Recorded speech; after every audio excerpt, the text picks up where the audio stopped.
Langkah Amerika Serikat dan China dalam konflik di Timur Tengah secara tidak langsung menunjukkan kebalikan.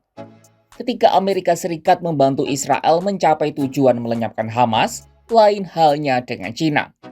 Beijing merangkul Hamas untuk berdamai dengan Fatah, faksi yang memimpin otorita Palestina, agar negara tersebut semakin diakui dunia. Yaps, China baru saja menjadi bagian dari sejarah persatuan 14 faksi di Palestina, termasuk Hamas dan Fatah. Menteri Luar Negeri China Wang Yi berdiri di antara dua perwakilan Hamas dan Fatah untuk kesepakatan rekonsiliasi pada Selasa 23 Juli 2024 di Beijing. Dari momen itu, akankah langkah yang berseberangan China akan memantik amarah dari Amerika Serikat?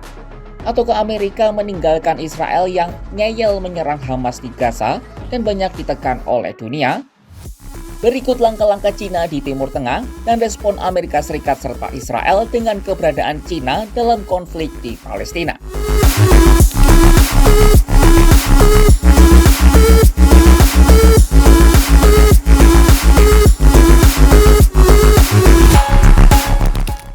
Dalam beberapa tahun kebelakang, China sedang berusaha memainkan peran yang lebih besar di Timur Tengah. Misalnya pada Maret 2023 lalu, China sukses mendamaikan Iran dan Arab Saudi yang sebelumnya sudah 6 tahun memutuskan hubungan diplomatik. Lalu sejak perang Israel-Hamas dimulai pada 7 Oktober 2023, China menempatkan diri dalam posisi netral. Dilansir dari AFP, Menteri Luar Negeri China Wang Yi menyebut Beijing ingin memainkan peran konstruktif dalam menjaga perdamaian dan stabilitas di Timur Tengah. Meskipun di lain sisi mereka juga sudah terang-terangan mendukung Palestina dalam perang tersebut, maka Beijing gencar menyerukan gencatan senjata permanen serta mendukung solusi dua negara yang memberi kemerdekaan penuh bagi Palestina. Hal ini bertolak belakang dengan negeri Paman Sam yang merupakan sekutu utama Israel. Terlebih meski sama-sama mendukung gencatan senjata, Amerika Serikat juga aktif mengirim persenjataan ke Israel yang digunakan untuk menewaskan lebih dari 34.000 warga Palestina. Nah, salah satu gebrakan China dalam konflik Israel-Palestina adalah keberhasilan mereka menyatukan 14 faksi yang ada di sana.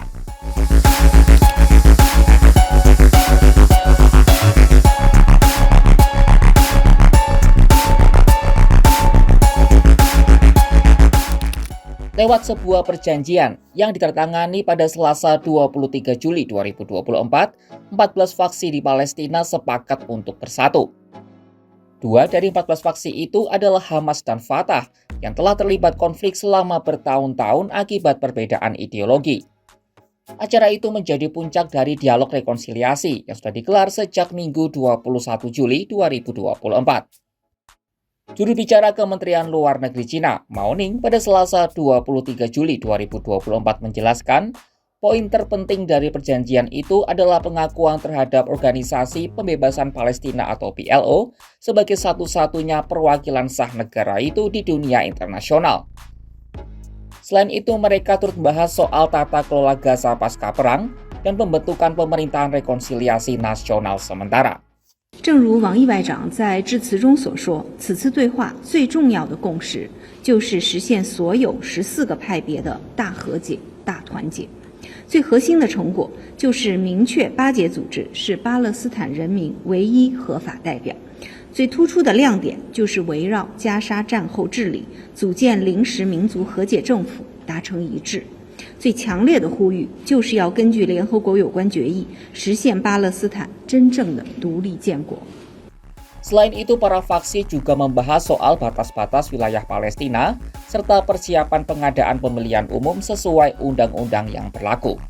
同意在巴解组织这一巴人民唯一合法代表的框架下，实现涵盖所有派别的民族大团结。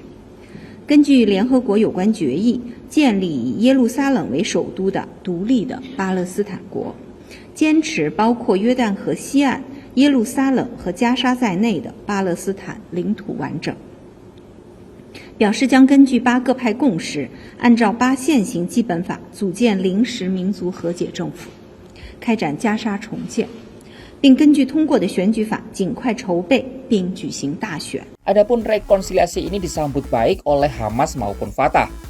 Pejabat tinggi Hamas Moussa Abu Marzuk menegaskan faksinya berkomitmen menjalin persatuan nasional.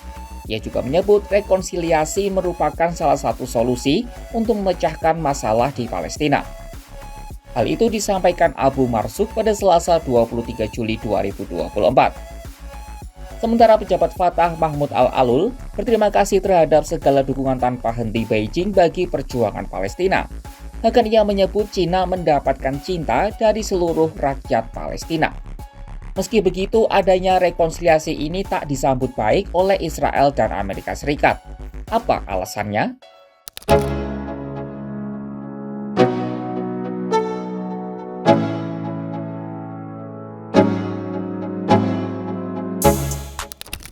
Amerika Serikat terang-terangan menolak kesepakatan antara faksi-faksi Palestina di Beijing untuk membentuk pemerintahan bersama. Juru bicara Departemen Luar Negeri AS, Matthew Miller, pada Selasa 23 Juli 2024 menjelaskan keberadaan Hamas menjadi alasan utama AS sulit mengakui perjanjian itu. Sebab Washington tidak ingin ada Hamas di sana yang mereka anggap sebagai organisasi teroris. But as we have made clear for months, Hamas is a terrorist organization, something that we obviously made clear before October 7th. But when it comes to governance of Gaza at the end of the conflict, there can't be a role for a terrorist organization. Hamas has long been a terrorist organization. They have the blood of innocent civilians, both Israeli and Palestinian, on their hands. And so when you look at the post-conflict governance of Gaza, we do see, as we've made clear, we want to see the Palestinian Authority governing a unified Gaza and the West Bank, but no, we do not support a role for Hamas. Alasan serupa dilontarkan oleh Israel. Lewat unggahan Menteri Luar Negeri mereka, Israel Katz, pada Selasa, ia menyayangkan sikap Presiden Palestina Mahmud Abbas yang malah merangkul Hamas. Ia juga menyebut keamanan Israel akan tetap berada di tangan mereka sendiri. Terlebih, Israel telah bersumpah untuk terus bertempur hingga Hamas dapat lenyap. Israel bersama dengan Amerika Serikat juga sudah menyusun skenario sendiri soal pemerintahan di Gaza usai perang berakhir. Kemampuan Cina menyatukan Palestina telah meningkatkan peran mereka secara signifikan di Timur Tengah. Pertanyaan selanjutnya, apakah hasil rekonsiliasi itu benar dapat terlaksana? Saksikan perkembangannya hanya di kanal YouTube Kompas.com.